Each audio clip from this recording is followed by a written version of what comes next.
Hey guys, because once is not enough, we're going to hang out with you again. We announced our 20 Days of Giveaways winner this morning, and this afternoon we had the lovely Rebecca from customer service here. You may have seen her commenting back on your contest entries or other questions on Facebook and Twitter. She takes really good care of you guys.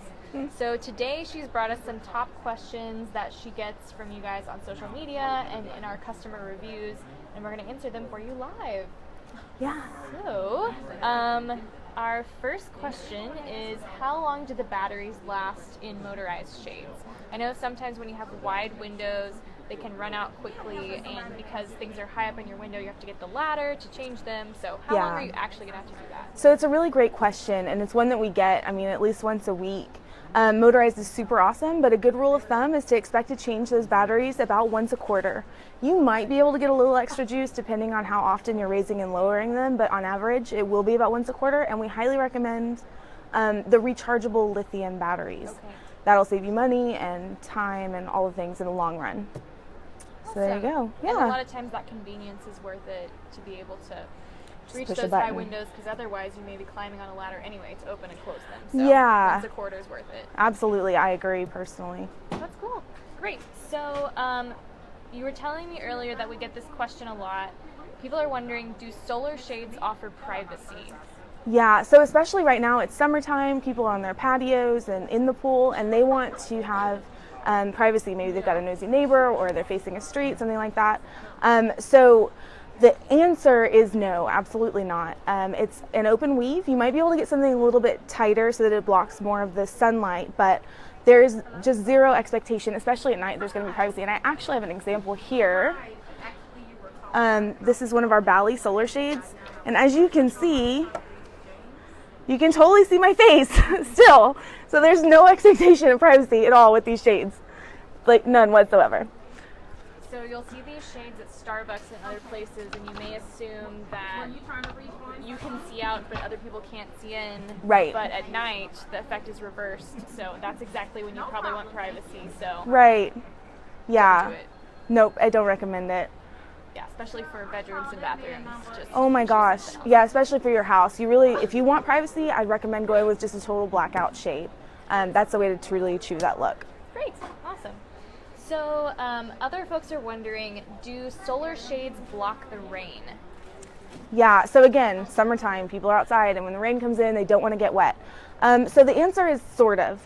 They will stop maybe splatter from coming in, but if there's heavy wind, or you even have, as Forrest Gump says, like sideways rain, it's definitely going to come in, because like I said before, it's kind of an open weave, and so it's not completely waterproof. Like water will seep through those fibers.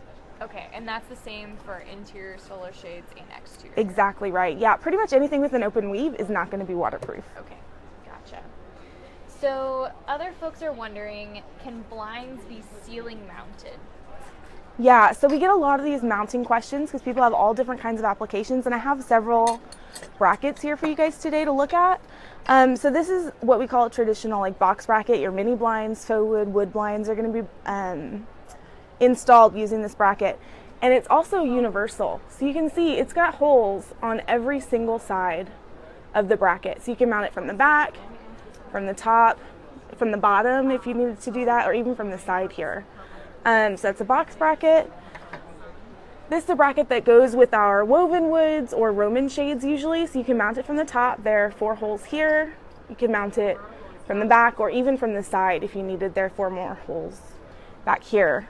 It's typically like 90% of our shades, 95% of our shades will come with these brackets that have multiple holes to let you mount them from different angles.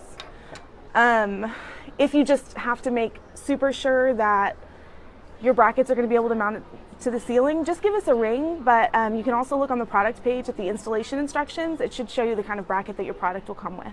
Okay, great. And what kind of situations would people be in where they might want to mount something to the ceiling? That's a great question, Abigail.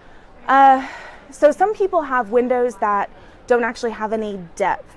Okay. And so they might have to just mount literally to the ceiling, not just to the top of the window opening, in order to cover their window. Or like on a patio, if there aren't any pillars to mount on the side, they might have to mount to the wood framing of that patio. Gotcha. And is that something that we do with bay windows, or is that can you typically go inside the bay window? So yeah, I mean you can typically go inside the bay window. At that point with the bay window, you could mount to the back or you could mount to the top. Yeah, I guess that center one would really have to be mounted to the ceiling for a bay window. Okay. Yeah, that's a really great point. Great, awesome. Well, that's all we have for today. We wanted to keep it short, but we want to hear your questions for next time around. So comment on this video with what you'd like to hear us talk about next time. So we'll be back here next week, Wednesday at 2:30. So you guys have a great afternoon. Bye. All.